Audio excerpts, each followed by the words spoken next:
سلام، چطورین؟ خوش اومدین به کانال من ستاره هستم. اینجا کانال منه. ما قراره امروز با هم یه سوپ خیلی خوشمزه درست کنیم. اسم این سوپ 3 حبوباته.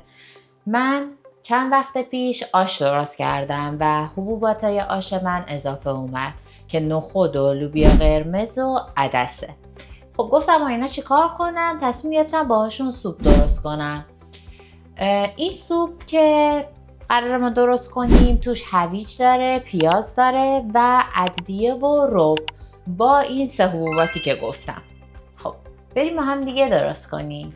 خب ما اول از همه باید پیازمون رو نگینی خورد کنیم. این مرحله سخت‌ترین مرحله آشپزیه به نظر من، چون دیگه تا آخر تا آخر ویدیو من دیگه اون آدم سابق نمیشم. خب اینا رو من برم نگینی خورد کنم، بعد برسم دوباره خدمتتون.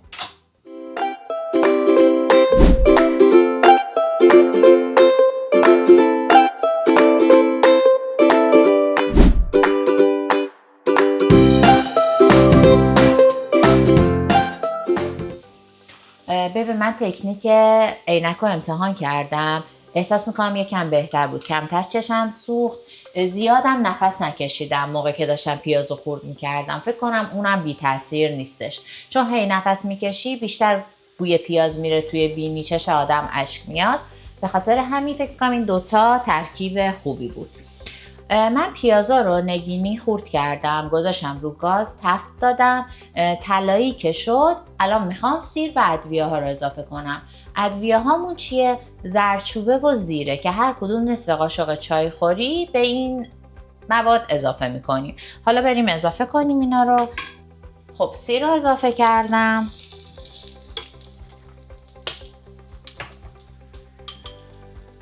نصف قاشق چای خوری زردچوبه،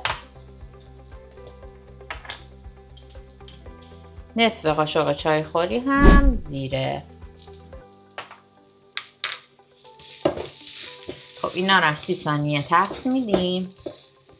خب الان میرسیم به مرحله‌ای که باید هویج و رب اضافه کنیم. یه دونه هویج من رنده کردم، اینو اضافه میکنم بهش.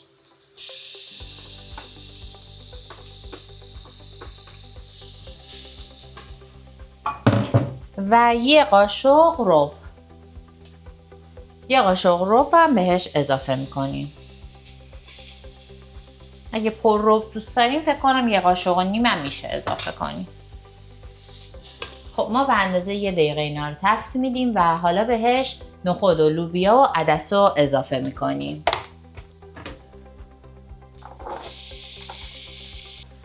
نخود و لوبیا هم که پخته شده است، ما الان باید بهش آب اضافه کنیم. 3 تا 4 تا لیمون آب بهش اضافه میکنیم.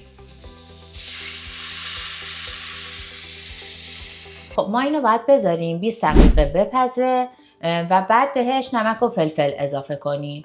به همین سادگی و سرعت قشنگ میشه یه سوپ خیلی خوشمزه درست کرد. واقعا اونقدر که آدم فکر میکنه سخت نیست.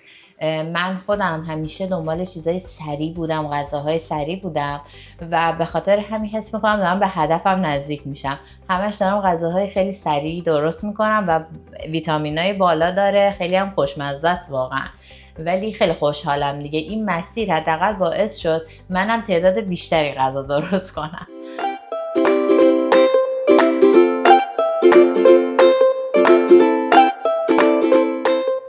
خب حالا ما به مرحله نمک و فلفل رسیدیم. 20 دقیقه گذشت. حالا یه قاشق غذاخوری نمک میریزیم، یه قاشق چایخوری، ببخشید چایخوری نمک میریزیم، یه قاشق چایخوری هم فلفل. اگه دوست دارین تند بشه پاپریکا هم میتونین اضافه کنین. حالا من برای دیزاین روش میخوام پاپریکا بریزم با جعفری، برای همین دیگه بهش اضافه نمی کنم برای پختش، برای داخلش. خب من یکم جعفری خورد کنم که میخوایم بریزیم روی سوپمون. فلفل دیده میشه؟ فلفلم باز شروع شد. الان در رو باز میکنم، الان تموم میشه کارم.